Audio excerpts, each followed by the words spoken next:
May buntag na tanan ning kabuntagon di ako nag-live karon na nagpahibalo na kini bago na akong account.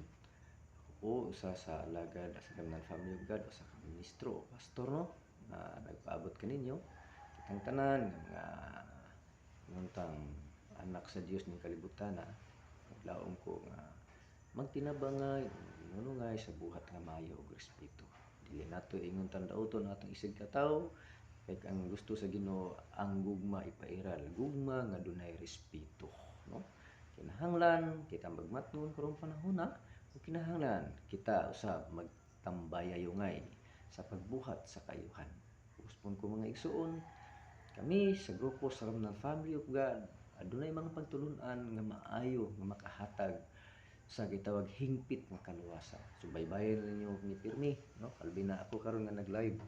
Akong hinay-hinay o ipasahe sa inyo mga maayong balita may tungod sa saktong kaluwasan nga angay kayong buhaton sa tao ining katapusang mga panahon. At ang kasamtangang panahon, labi na karong panahon na kinahanglan gayud ang pagsusi.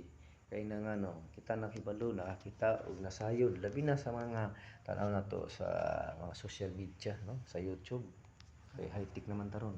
Mismo mga scientist nagpanik nahadlok na gani kay basin kini makatalagman nga ilang naabot ilang nakita sila mga aparato ka satellite karon July 5 yata ang fake news na o good news dili fake news nga dunay gitawag asteroid nga mobundak sa kalibutan nga mahulog diha sa tunga-tunga sa kadagatan Japan ug sa Pilipinas. Paghug niya na mudako ang kadagatan ug magkusiya og dakong katalagman o pagdako sa tubig no mo siya tsunami na pagitag nga gingon dagkong linog mga hitangat hinay-hinay gali na tanaw na to sa Myanmar na hitabo dako kay linog na hitabo no o na karong panahon na gitawag gisuon pangitaw na to ang giandam sa Ginoo nga gitawag og lugar nga layo sa katalagman.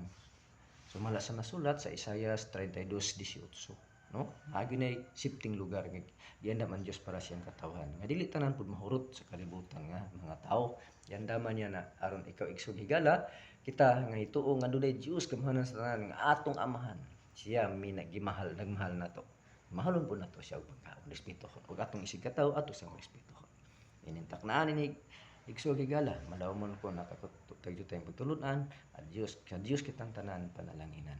Like, follow, and share. Good morning, everyone. Thank you po sa ating lahat.